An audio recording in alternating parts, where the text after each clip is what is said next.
tulenda nula pamuhinzo tulenda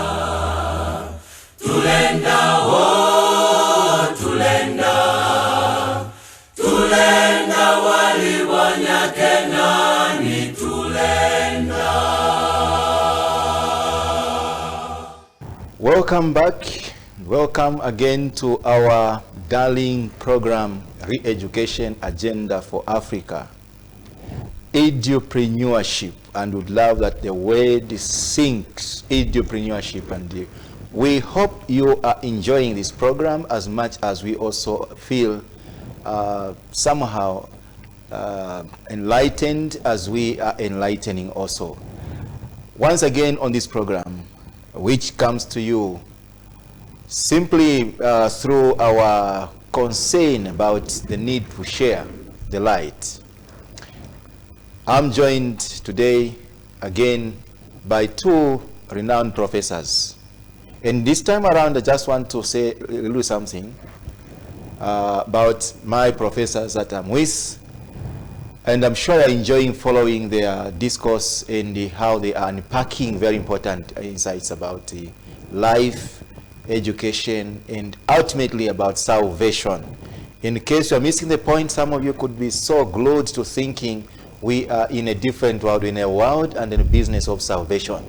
Beyond just getting yourself established economically, socially, and the like, there is something that we can look to, and that is life after this life. And this is our emphasis.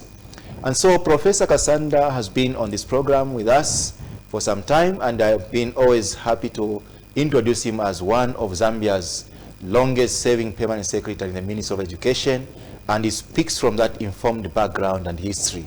He served at the University of Zambia in the School of Education as a lecturer, and is still serving as a senior lecturer and a supervisor in terms of research. He has actually built a lot of scholars, including myself as I speak to you. I am actually a product of his hands.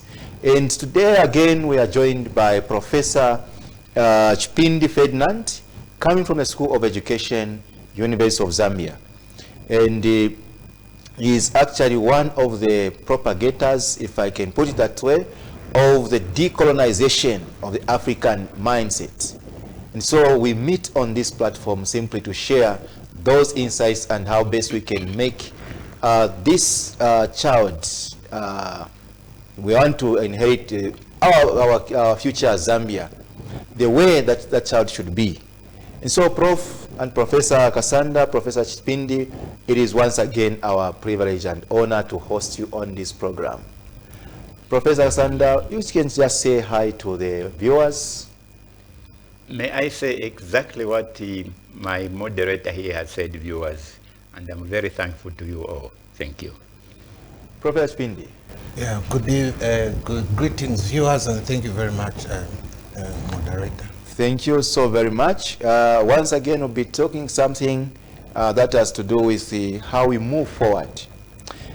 We have always mentioned on this program, and we want also to recognize the support ministry of the Aglen that are providing the music and the song that we always listen to in our intermittent breaks.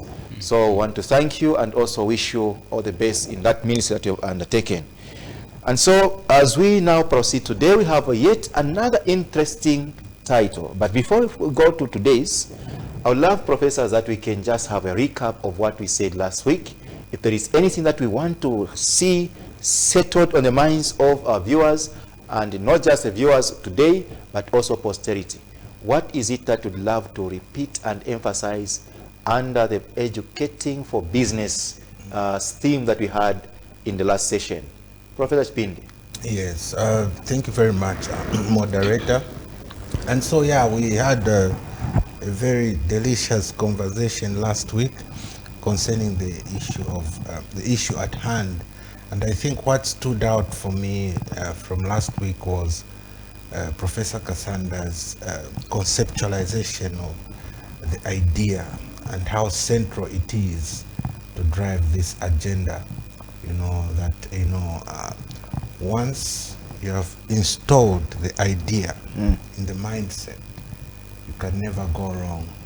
You can only just joyfully sit back and watch as the fruits are ripening in terms of entrepreneurial mindset, the spirit of enterprise in the youths. I think the youths and the Gen Z and the millennials and all that, I think what is important is the foundation, and once this is properly installed, we have very little else to worry about. Thank you so much, Prof. The idea as a foundation. Prof, something that you'd love to have deposited into posterity, educating for business. What my colleague has just said. You see, the issues of creativity, of imagination, of designing something in your mind and then you come to realize it later, all these reflect the value of ideas. However, we should point out that ideas are linked to resources. These could be physical resources. This is why, as we talk about young people and the new technologies coming and so on, but that shouldn't take us away from the fact that not only do we need ideas, we also need to protect our resources, because business requires that we exploit the resources we have. It could be the waters, the minerals, I mean, name it. Now, if we are indifferent to these resources, people coming from other countries see wealth where maybe we will see nothing. So at the end of the day, we shall have our ideas, but we shall be saying, no, things are so difficult that I don't know what to do. No, it's not possible for a human being not to know what to do. It simply means you are not sharing. It means that we don't believe in one another, we don't trust one another.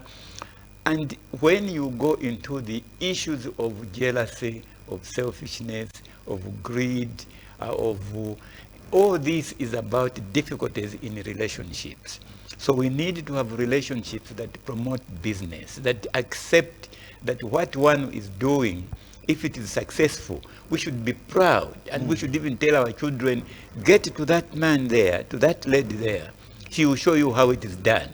But you know, this Ngangaism of trying to keep things to myself, that is what we call in education witchcraft mentality. It doesn't take anybody anywhere. Once you are not sharing the wealth you have, you will leave it to other people to share it. Thank you so much. And this is just what we had in the last segment. We emphasized the issue and the need for educating for business. And you know, educating is a process, and if it's a process, it has some ultimate product. So the product that we hope to see in the process of educating for business is a business mindset, and a mindset that really thrives in the rejoices in sharing, trusting others. You know what, we want people to trust us before we can even show that we can trust them. We want people to understand us before we can understand them. So we need that kind of a thing.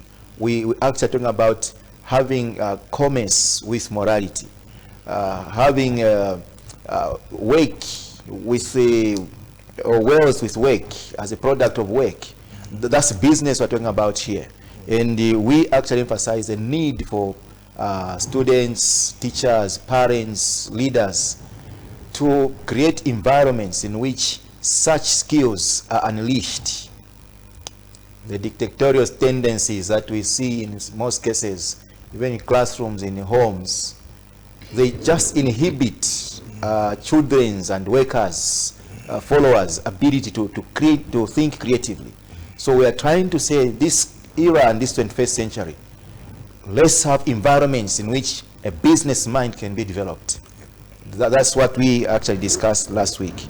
And we drew from the book of Proverbs, and there was quite a lot of unpacking from that statement, the Proverbs, the loaded statement about wisdom and the like. So these are things, in case you missed a point in the last session, that we looked at, and would love that if in case you missed the point, you can still catch it up on our Facebook page, Dr. Norman Kachamba, and Hope Channel Facebook page. You can still catch up with what you missed last segment. So we still want to proceed now today as we get into much deeper waters. And this time around, you should be excited to know that whatever we've dealt with in the past, it is culminating into some product. In case you miss any point, you must be enjoying to follow and read in your own comfort and spare time. And I must mention that Professor Kachamba has a book that has been written, which is, we are going to draw quite a lot of insights from there, just to help you appreciate just what that book is all about and what it is going to do in case you got a copy. And we can assure you, you never go wrong in terms of managing your education system, managing your home, also doing research in a way that delivers solutions to societal problems. These are issues that we are going to now delve into as we look at today's discussion. And today we are going to look at the business of learning to learn. Business of learning to learn. As we read from the book of Proverbs again. Proverbs chapter 1 verse 5. The Bible says in NIV version, "Let the wise listen and add to their learning, and let the discerning get guidance." Let the wise listen. When does one become wise? Is it when they listen? Or do they listen because they are wise?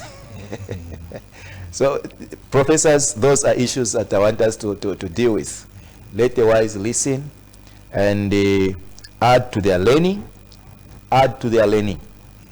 I like one thing, Prof, you raised in the last session. Said, I'm a professor, but I still feel the need to learn. And actually, wisdom is not a destination. It is a state of progressive learning and capacity to learn more. And when you still think there is more to learn, then you are still as young as somebody who's 20 years, even if you are 80. But if you close up your mind from learning, even if you are 20, you are just as old as somebody who's 120. And so learning is actually the whole thing that holds us young. And that is the anchor of wisdom. And so listen to this proverb. It says, let the wise listen and add to their learning, and let the discerning get guidance. Discerning get guidance. There are two, if not three, key words that I would love that you throw light, professors, as we get to the business of learning to learn. Business of learning to learn. Professor Chipindi, there are three words: listening, learning, discerning. Yes. And of course, all anchored around wisdom. Yes. You can pick one or all of them and throw some light. Listening, discerning, and learning. and learning. Yes. And so I think it all points to, I think, the fact that by its very nature, education is not something that you can finish, as you have said, moderator. It doesn't end. Never stop learning, because life doesn't stop teaching. So the idea here You is can put a finger there, Prof. Never stop learning, because life doesn't stop teaching. Yes. Yeah, those are sayings of the wise. Yes, there are always there's an opportunity to learn. All you have to do is look for it and open yourself, positioning yourself. I think Professor Kachamba will speak more about positioning yourself in order that you may, tap into these learning opportunities. So the idea, I think, in the whole 21st century advances in science and technology, the idea is that education can no longer be conceived of as something that, like an accumulation of memorized facts. That is, I think, a fallacy. I think we ought to think of education as simply put by the prof, the only educated person is he who has learned how to learn. You're only educated insofar. It's not the PhDs or the masters that you have that make you an educated person. What makes you an educated person is the fact that you have learned how to learn. And how do you learn how to learn? Perhaps you think of the approach that you adopt towards these opportunities to learn. You know, do you have the humility of you know, being able to say, wait a minute, I don't actually, I don't know these things. Can I in Bemba, your language, they will say just trying to explain the whole idea that when you open your mind up, the horizons of learning, the opportunities to learn, they are limitless. You find them in all manner of spaces. Prof, can you just put a finger there? Are you saying even when you get to a professorial state, you still have something you can learn? Exactly. I mean, that's actually... Can you find yourself in a situation where in a classroom and the students, undergraduate students, can present a situation where you think you find yourself you don't know? This is actually what I enjoy the most about my job. The ability, I think the opportunity to learn from especially from the students. I mean, I was learning only a few weeks ago, last week, I was learning some from my own students who told me in class that, you know, if you go to a state function and the president is going to be there, you're not allowed to wear a red necktie because it's a symbol of authority. I had never in my life, I had never even thought about it, and probably I would have been arrested because I would have turned up with a red necktie. But the student said, wait a minute. And I said, I don't know these things. And I tried to show to my students, I tried to show my vulnerabilities, my weaknesses, not to create this facade of, well, I'm a professor, I've reached the peak of the ladder, and therefore, you know, I try to show a weakness, my weaknesses, and these are many, especially when it comes to and you know what, how I translate what you have said, Prof? 3 things. Number 1 is that there is no one who doesn't know anything about what you know. They only know it differently from the way you know it. And that you don't know how they know it places you in a position of wanting to know just how do they know what I know? So for everything that is known by me, there is a way it is also known by somebody on the other side. So my desire is to know, how does a person know what I know? From there. Because even what I know best can still be known in a different way. And that's where the part where you talked about humility in terms of learning. And this is actually what gives us capacity to discover even the more. And as we interact with students, I see that, in fact, I also enjoy that aspect. And I see that when there are more mistakes, there is more learning. Than where there is all distinctions and everything is perfect and the like. There is no learning taking place there, no discovery. Prof, we get to your end now to just throw some light around these key words. The wise, they will listen and add to their learning, and then the discerning will get guidance. Your light around that. Yeah, I think you have said most of the things, colleagues, but I think I would just like to say that for those of us who write, where the word is put listening, we can say reading. Because people write in order for people to read, which is in the category of listening. And then discerning is really about, okay, you have listened or you have read, but what have you read? Because as you said, anyone could have read this, and what sometimes we understand is different. So we wanted to know, in terms of discernment, what have you gotten from this information, from this message. And until you begin to share, hence it all starts by sharing the word. It is very difficult to know the meanings you attach to what you read or listen to until we share. Then we can even move together that way. So learning, as you have said, colleagues, it's a continuous process. You find it in socialization. We learn throughout in socialization. It doesn't finish because it's socialization. Schooling, you know, we have been learning in schooling. Yeah. Education has been a bit tricky in our situation because under colonial rule, we were not in control of what we learned. All we did, went to class and we found syllabus, we found curriculum. You have to learn this and this, and we started to learn. And at the end, we were given a certificate and we were told, now you have qualified, you can go and look for a job. So we didn't have any control on what we learned. We didn't even know its value. In fact, elsewhere we called it banking education.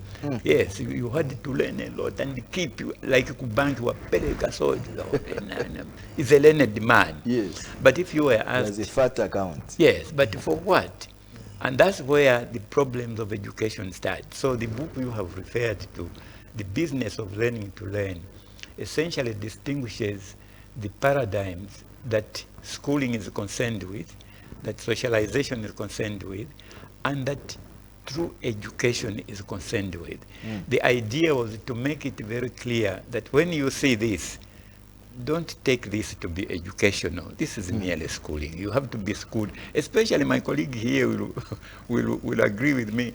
When you go into things of behaviorism, you know, and instructionism. So behavioral instructionism and instructional behaviorism, this is explained in the book. You end up being a predetermined, guided, pre-guided person, but you are doing what we would call chileneleneism. You didn't even know why you learned this and that. So we are saying, at least from that context, we are saying, after you have gotten through the basic kit, writing, reading, and arithmetic, foundations, you lay that foundation to open your eyes to the world of reading and writing. Then it is important that you now begin to know that you will never finish learning. You never finish knowledge. By implication on the last statement, by implication, Mr. Moderator, we are saying, don't wait and say, I will only do something after I have finished this grade, or after I have learned so much. What we are saying, at least from the context of the book you have cited, is that we must start from the purpose of learning. Because for you to come to the processes that lead you there, you needed that vision and mission to sit there, to know where you are driving towards. For you to say, what I'm learning now must be very useful. I can see how it is linking. If you were to give 5 clear statements of guidance to the learners in terms of purpose of learning and rationale for learning, what could that be? What should we tell them to say when you embark on this process of learning, for you to come out with some outcome you can call learning has really taken place? This is what you must set out to. Prof, those quick ones, what could be the purpose of learning? Well, so the purpose of learning basically is to try to see if you can, it has to lead to a change, isn't it? Yeah. Even as you add that, let me just compound it even the more. You've heard people say, this one doesn't learn. Now I'll teach you a lesson. That's some you. So what do they mean really? Yes. So meaning that the person is encountering, and we have already said life doesn't stop teaching, and the person is encountering those opportunities to learn, and yet they pass on that opportunity without ever, putting it to good use. Let it lead to at least some modification, or on the part of the learner. All right. Somebody said, somebody says there's a difference between I have failed 1,000 times, or I've not failed 1,000 times, but I've found 1,000 ways that don't work. Okay. So this kind of disposition approach the learning situation, where you open yourself up and, you know, position yourself and be able to receive the valuable lessons that are coming, that are going to come, that will never stop coming your way. That, I think, is the primary purpose of learning. Purpose of learning, so that we should at least get something good for our lives. Prof, why should people learn? Let me build on all right, what before you proceed, let's just take a break, and then as we come back, we need to really drive it home. Why should people learn? Learn. Let's take a break. After a break, then we come and reflect on that one. And the question is why? Yes. Why should we learn?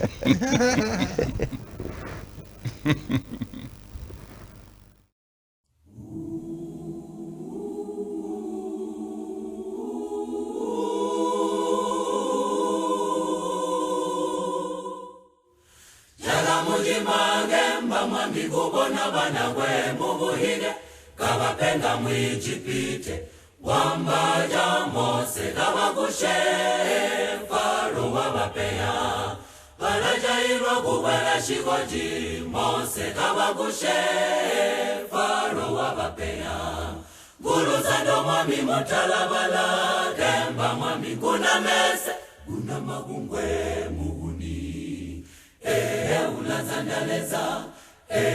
ulazandaleza aze ulaguzanda ulatuzanda tonse wale managemba mwami watuma impeyo shandene kashihinga gumwami Faro ajaba gwesu tubalege gembo latumana balatubonya malweza baba bagwesu tubalege gembo latumana wabuya Faro uwebanige tulayoba majembele bamenesu bana besu lugono lwesu wahumina Faro nijijisa gumozo bagenda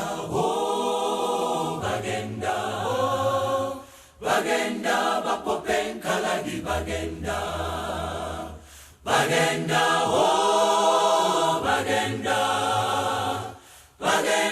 gabaya wimba bagenda bashige ajiza bugilo jamulonga azuma magani umbelendwenge mumbali mapili bajebuge mwinu magutumbaga huko inkalagisha Faro shesho sheiza lubilo tashiria tanshi kagulilu mbinji bobo buzuba wezwa yangaminawa ubalila mbanji ogogo Mose watu yaya ulambaleza Mose uwe tandabiga gasagwa mehi tandabiga malele ngazo aliunga mumabali mehi bonse bagaita balanduga bana baisulaili anyigenzu muwatumbaga hugo basegelela basotauga anyigenzu muwatumbaga hugo shalile ngululu alila malimba baimba bamutemba ula muhuni bana Faro balijenge gwita bana Faro bubagalo babonse bubagalo bamulonga muholelwa umukagalo banonse numulwana jikombelo jaleza bana baisulaili bagenda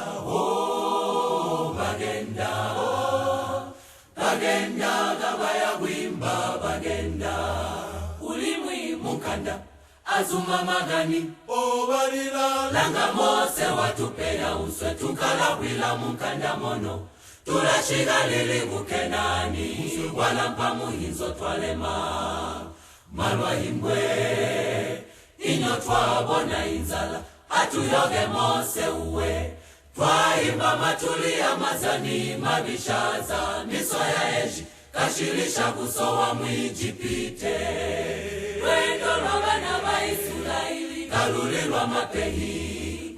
Lwendo lw'abaana ba Isirayiri galulirwa mapenyi. Nguluzanga mwami wabapa igumbi kubasololela. Wabapa mulilo wabapa mana. Apongoga mwiwe bonse banwa bazumana na wenda. Kajila munyiga ya jishomyo kwita musana shamuhuni. Pamugona Kenani bagala jagulinza. Tuli mumuhizwa swe tugagone Kenani. Kenani wawize ulu tugagale gulinza. Tulenda tulenda nula pamuhinzo tulenda. Tulenda tulenda walibwanya Kenani tulenda. Welcome back to Edupreneurship. We are on the business of learning to learn. Like we did mention in our first session, we are now getting into deeper issues. You do well, our dear viewers, to follow us closely as we share these insights. They are not insights coming from nowhere. In our preamble, we did mention that actually what culminated from what we've been discussing is a book that we are showcasing right now. Much of what we can share, we may not be so exhaustive. You can enjoy it from this book, The Business of Learning to Learn by Professor Kachamba. So the insights that we are sharing here are in this book. You can't really go wrong by having such a copy.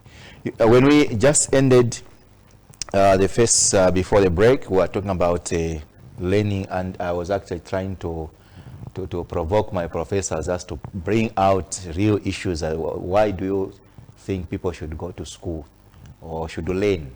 Why is it important for somebody to learn? For what should we learn? And just that term, learning itself, what is it for?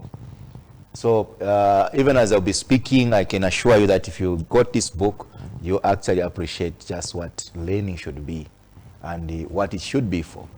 Prof, is it Prof Chipindi that was still trying to comment on learning? Professor Kachamba, you were trying to come up with the issues of learning. You are people that have been saying, if you don't learn, you not grow, you not prosper. What is it that you are referring to, Prof? I think the concept behind learning has really to do with the human development itself.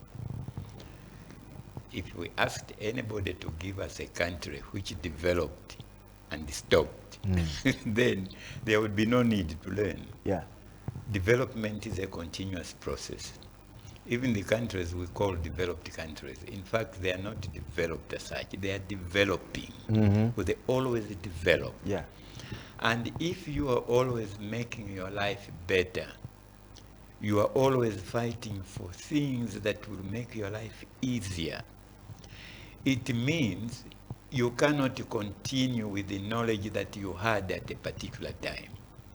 So you are always coming in contact with new knowledge, new ideas, new perspectives, you are meeting new people, and you are sharing ideas either in order to modify what you were doing, to do it differently and better, or in fact to maybe to modernize it depending upon the situation. We do things differently every day. To do that, you need to learn. Secondly, learning is critical because, especially for Africa, can you imagine, Mr. Moderator, that what we were told to learn under colonial arrangements is not the same thing as we wanted to learn now. Now we want to be self-directed, to know why I'm learning something. Why is not enough. To know what for I'm learning something. Now that means we have to be self-directed so that teachers assist us to bring out what we have as our potentialities, as our talents, as our creativity, as our curiosity. Human beings are always curious about things. We are always asking questions. If I find a teacher who will help me answer these questions, he's actually creating a new me. He's making me get born again educationally. And therefore, for us to stick to what we know, and I had a chat with you, Mr. Moderator, earlier on, to say, if, for example, I know how my tradition has been as a Zambian, I have traditions. I was born in traditions. So socialization, which is what the book is also talking about, taught me how to be part of my community, how we eat, how we marry, how we grow up, what is appreciated. I'm socializing to that community. But if I end at socialization, I will be fossilized. So you get in touch with the other cultures, other people who do things differently. And those also begin to tell me, we will do it this way. They are helping me grow and adapt also. But instead of just adapting, I also managed to create something new for them who have also to adapt. And then finally, we have human civilization. Few people now can probably say they have been contributing to human civilization because we are so cultural hegemonic, so to say. Each one says, man, if I'm the biggest, I'm the most powerful. And then you begin to intimidate smaller people, maybe smaller nations, because you are so big. That means we are failing to leave the cultural framework to get into civilizational mode. So education takes us from traditions through culture until we reach civilization, because that's when we become God's people now, when we begin to share ideas that we are mandated to share as human beings. But we're not yet there. There's so much selfishness, so much envy, so much greed, so much I must be the most important person, I must have this, that one shouldn't have it. We're still selfish level. And we need education to push us through this to reach human civilization. If I can mark 3 catchwords, you have mentioned adaptability as one of the reasons for learning. So learning makes us adaptable. Then you've also mentioned, if I can apply it, some kind of freedom that we need to be self-directed. So learning leads to some freedom. Oh yes, I can appreciate even deeper. When last time we discussed from Crosswords, where he says, you shall know the truth, and the truth shall set you free. So learning is that process that leads us to establishing truth, and truth that gives us that liberty and freedom. And so learning, if one doesn't learn, then talking about freedom may not be unrealistic. Well, no, certainly no. So freedom comes as a resultant of learning.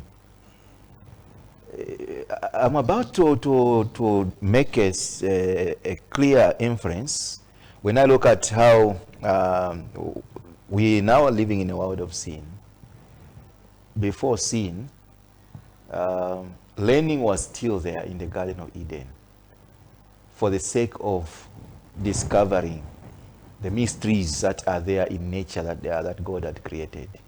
But when sin comes in, learning has to continue, but with an added dimension of adapting now to the changing environment, the hostile environment. How do I cope with these challenges?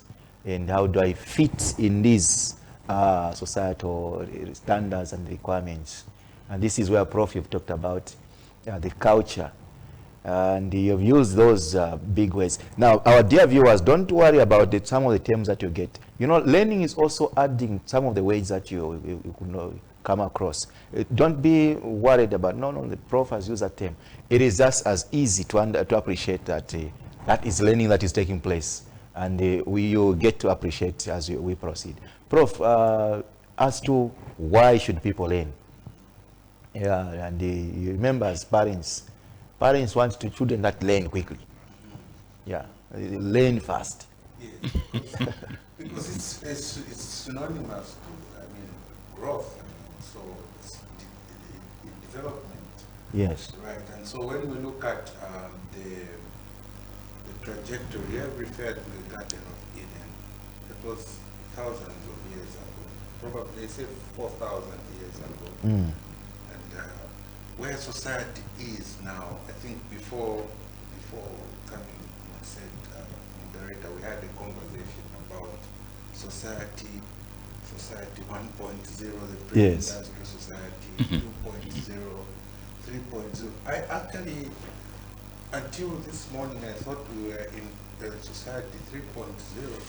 I was shocked to learn that we are actually in society 5.0 now. That's our aspiration now. Yes. Meaning we have really advanced in terms of the affordances that we have in society, the means that we have to acquire this business known as learning. So it's a little, I think, unsettling to go through such exciting times without jumping on the opportunity to advance yourself, to improve yourself by assimilating the changes in the environment. Our forefathers were happily ignorant about what is happening right now. Can I hear that again? They were happily ignorant. They were happily ignorant. We didn't have social media. We are living in an age when a 2-year-old child can go on the World Wide Web, the internet, and drown himself or herself in a sea of knowledge. There's nothing that they cannot find, which creates also implications on what we call the shelf life of knowledge.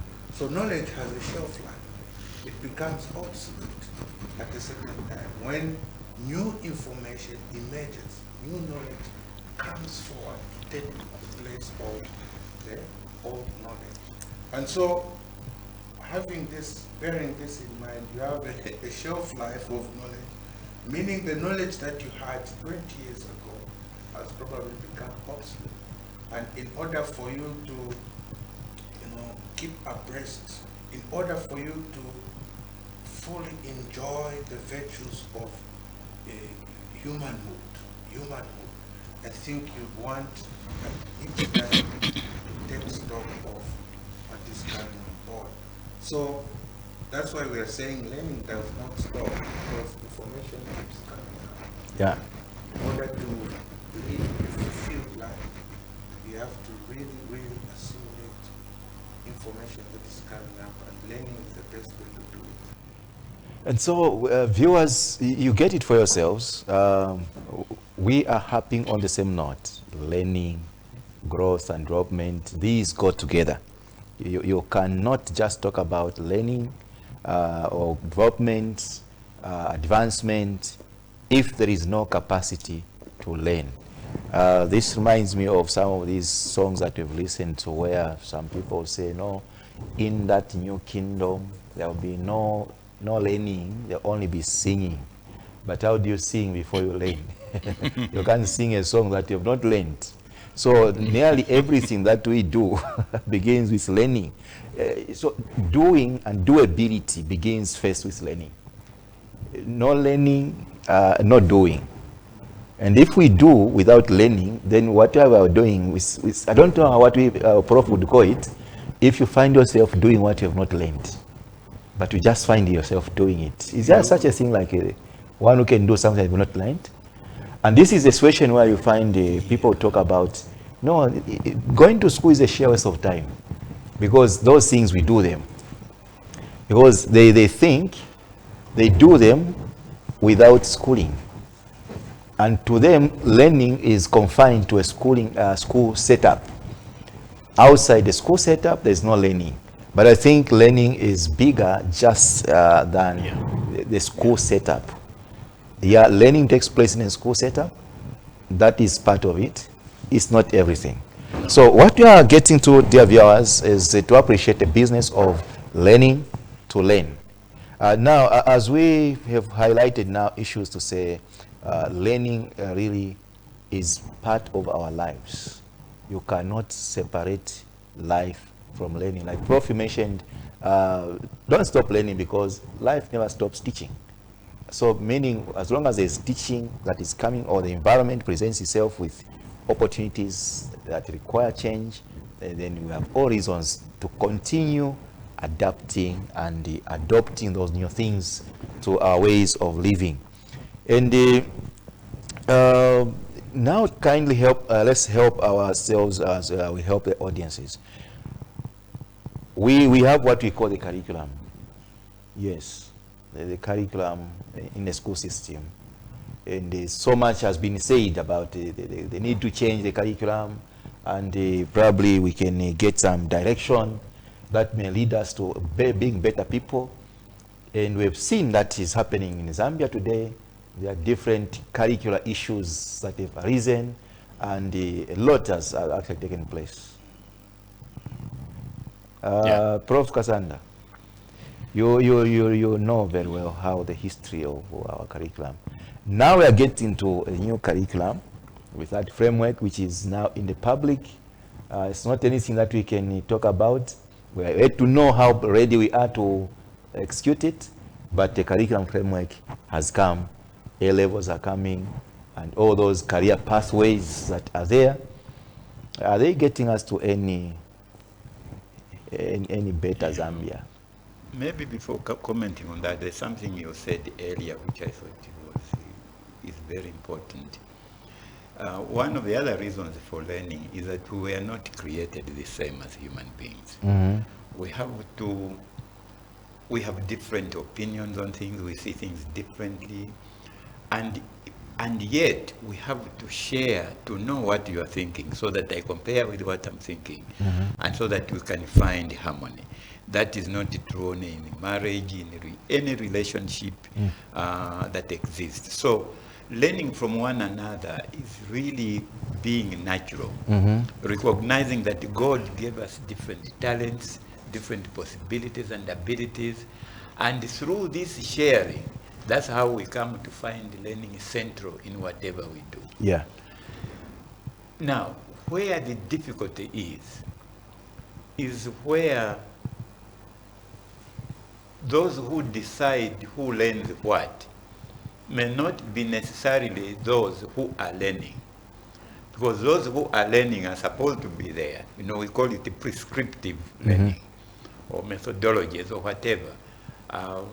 You will learn this. These may be 12 subjects to be learned by a child, for example. Why should I do 12? The child may not be able to say, no, this is too much for me, I want only 4. It depends which country you go to.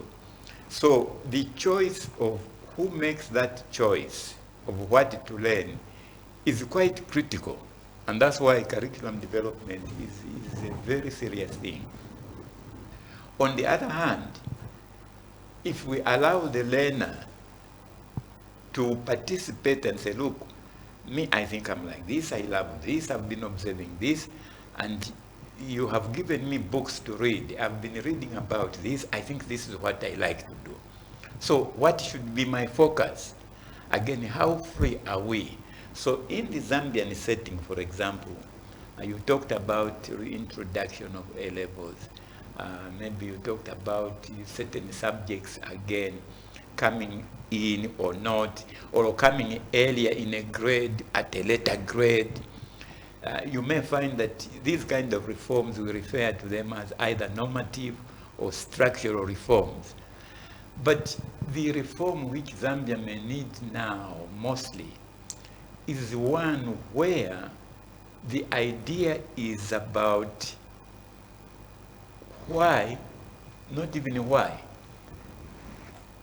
What for are you learning this? Because I'm told our life expectancy, my colleague may have details, is not as as was expected some years back.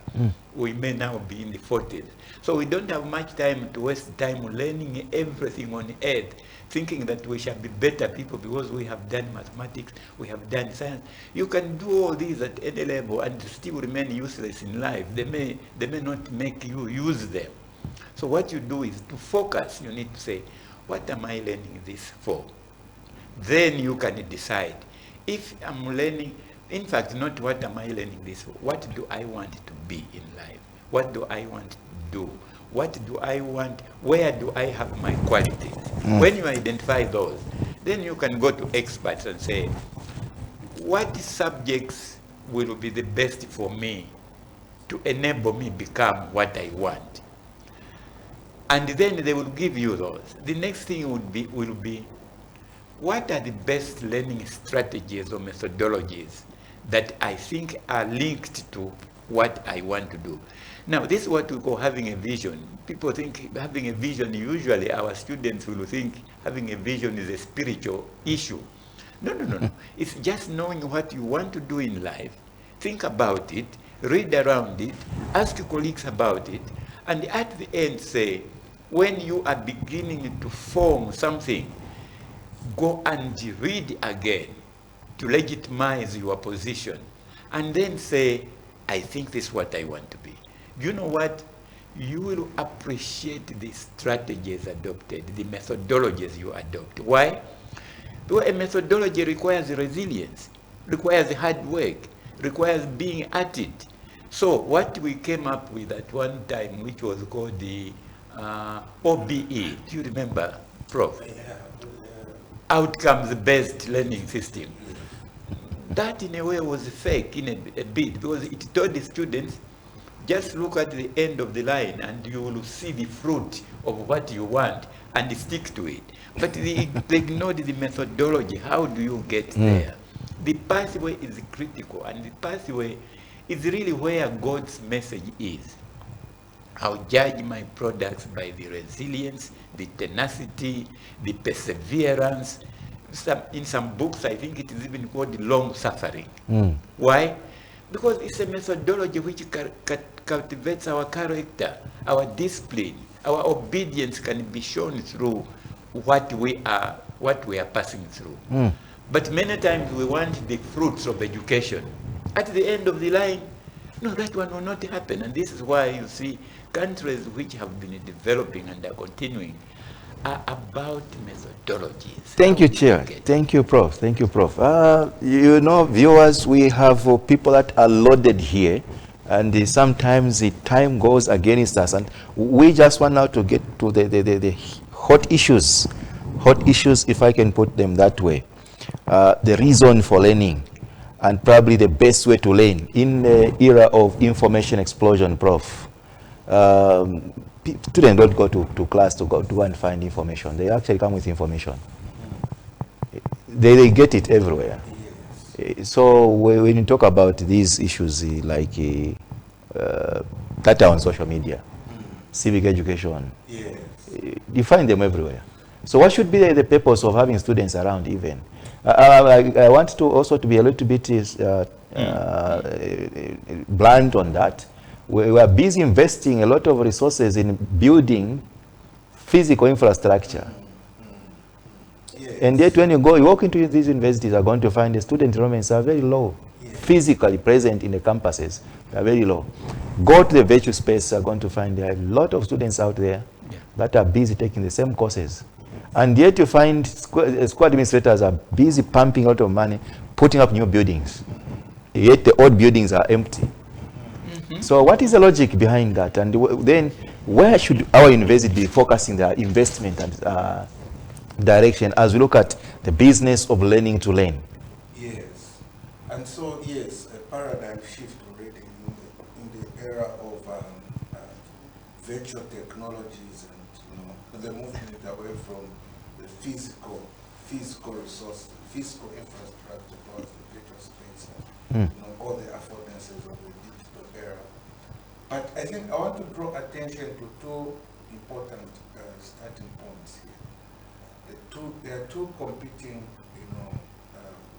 theories, propositions in philosophy regarding the learner.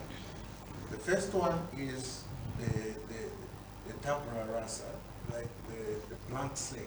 A child is born with a blank slate. The mind is like a blank slate, and so you have to inscribe the information onto it. And so, the learning experience has to be structured with that in mind. But the opposite, the contending, the opposite contention of philosophy is that actually the ideas are already there. They are inside. The knowledge of the universe is present inside the child. Okay? And all you have to do is to activate it. Now, we have spent a lot of money and time since, I think, with curriculum reform, we started as long ago as 1966. Yeah. 1966 Education Act attempts to ruralize the curriculum. It has diversified the curriculum. There's this big talk, about what we should do to the curriculum. But as Professor Kachamba says, we have seldom taken the time to interrogate the currencies that are informing certain propositions. And perhaps the ultimate aim of these curricular reforms has been to see if we can align the content of our education system to our agenda as a country. Part of it has been this idea that we need to have relatable content that can help the learner to, really discover themselves. We are going to school nowadays not to find the information, but to develop a capacity to process that information. Yeah. Because that's all you need. That's the thing we can now rest our finger on. Well, viewers, having come this far on the business of learning to learn, it must suffice for us to emphasize the fact that we must have a reason for learning. And naturally, growth cannot be separated from learning. We also appreciate that even salvation will never come without learning. And this is why on the Grand Commission, go ye therefore, those that are taking up that commission, there are 3 things there. Teach them. Meaning, learning must take place. As much as we can talk and we say what it is, our salvation depends on our capacity to learn. And it is one of the marks of the perilous times in the last days. People failing, ever learning but never coming to understanding. That's going to mark troublesome times in the last days, according to some writings of Paul. And so what we are getting to is you don't go to school because you are going to find information there. Information begins right from your doorstep. When you get into the presence of people like we have the professors here, should not be time to begin asking for information. Information is you have it. The best thing that you can look for now is how do I process what I already know, the information that I have into knowledge, and later on into wisdom and what can guide your practice. This is essence of education this time around. And quite a lot has been said. Professors want to thank you, and we always want to sit at your feet to get those insights and see how we can be guided in this process that is ever changing. So for this session, we are going to rest our case here. We've been discussing the business of learning to learn. And like I've said, we have a book that is actually capturing quite a lot of insights that you need in your bookshelf to appreciate what education should be. As we shall be looking at the next segment, we are going now to look at research. That is the next segment. We are looking at research. Yes, in the past sessions, we've discussed research, but not as we are going to look at it now, in relation to publications and why certain publications should be demonized and yet others should be whatever. Yes, that is what we are going to meet in the next session. Don't miss it. Thank you.